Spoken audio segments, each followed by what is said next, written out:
I got a message on my YouTube from Jane. Jane told me something that happened to her that I'm going to help her fix, but I'm also positive that there are other people that need to hear the same message. If you've been on YouTube anytime at all, Jane's situation has probably happened to you. And we're going to take a closer look at exactly what she's dealing with and how it impacts every reseller on eBay. But there are some things that you can do to make it better. My name is Scott, also known as ChaChingKing, and if this is your first time here, my wife Melody and I are full-time resellers on eBay. We also use YouTube to try and help other people do what we do. So let's take a closer look at Jane's situation and let's get this fixed. Jane listed a jacket on eBay. She's a new reseller, just like a lot of the people that follow me on YouTube. She lists it, she has best offer turned on, and when she got an offer that she accepted, then nothing. The buyer never paid. And Jane sent me a note and said that it was very discouraging, and she was asking me what I thought about whether or not she should leave best offer on or just take it off so that she doesn't have to deal with that. And my own opinion on that, and what I told her, is that I think you should leave best offer turned on. There are several benefits to having best offer turned on. Probably the most important of which is you get a chance to check the feedback that the person making the offer, you get to check the feedback that they leave other sellers. And I really like to know if it's somebody that I don't want to work with. If all they leave are negatives, or you can see that they're constantly asking for returns, I'm not taking an offer from them. But there are some things that you can do that will help lessen the chance of you not getting paid. And instead of me just telling you about it, I thought what we would do is let's pop onto the computer and go look at exactly what I do to help slow some, not all, some of that down. Remember, in order for this to genuinely be fixed, eBay is going to have to step in, and when someone makes an offer or agrees to buy something, that they get charged for it, that they have to buy it.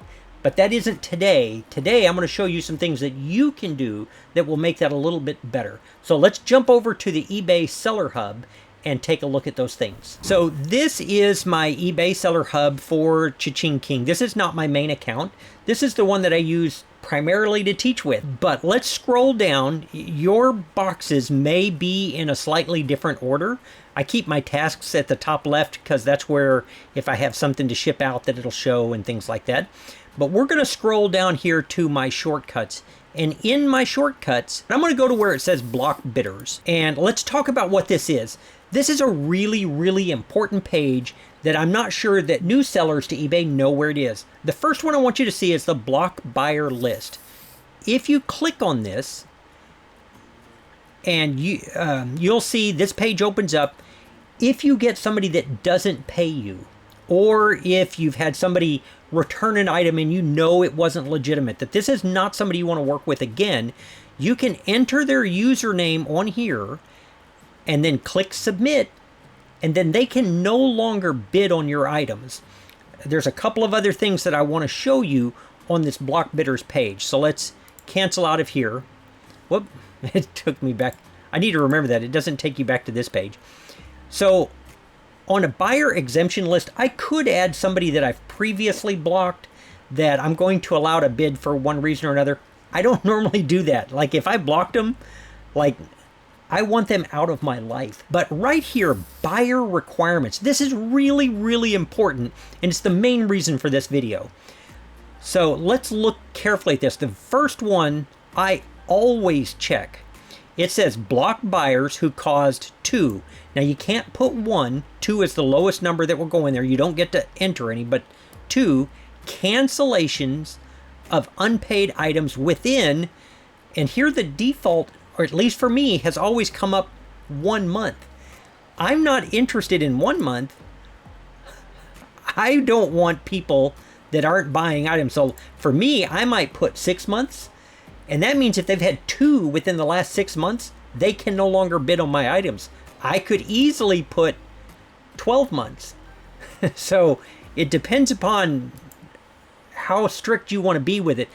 there are times that somebody could legitimately have to cancel something, and I don't want to punish those people forever. And if they had something happen a year ago, but again, you could just as easily put it at 3 and 12 months. I don't think that's unreasonable myself. I don't want people who don't pay bidding on my items. So I strongly recommend all people, especially those new to eBay, to go in and eliminate those people who make a habit of not paying for what they bought. You could block buyers who ship to an address that you don't ship to. I don't normally have to do that. This one is for people that run a ton of auctions and they might have somebody who's spamming all of their auctions. And the more popular that you get on YouTube, this becomes a box that sometimes you have to check because, I don't know, people are doing it that don't have any intention of buying. This box, see, this toggles on and off. Don't allow buyers, blocked buyers, to contact me. If I blocked them, I definitely check that box. And this one right here, the default will almost always be that this is off. Apply above settings to active and future listings. Yes, I want them gone. So I'm going to turn that on. And the last one, require buyers to provide payment method before they make an offer. I can see where somebody might not want to do that for somebody that's going to do PayPal or some. You know, for me, I leave it on and my sales are good. It hasn't been an issue for me. I want people that are serious about buying and paying. This box right here will eventually be the way that eBay requires immediate payment when someone makes an offer. And so I am going to start checking that box now because I'm not interested in doing it any other way. I want to get paid for my stuff. And I know Jane wants to get paid for her stuff.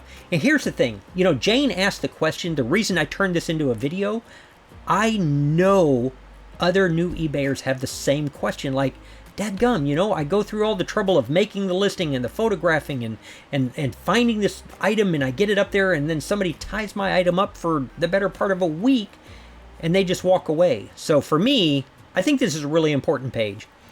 You click submit on that, and then it is updated. You can see my new ones. So now, because I put new, my previous and my future listings, now when I make a new listing, it's going to have those buyer requirements already entered into each new listing for me. That's all there is to setting up your buyer requirements. That will help you get offers from better buyers, which is the most important thing.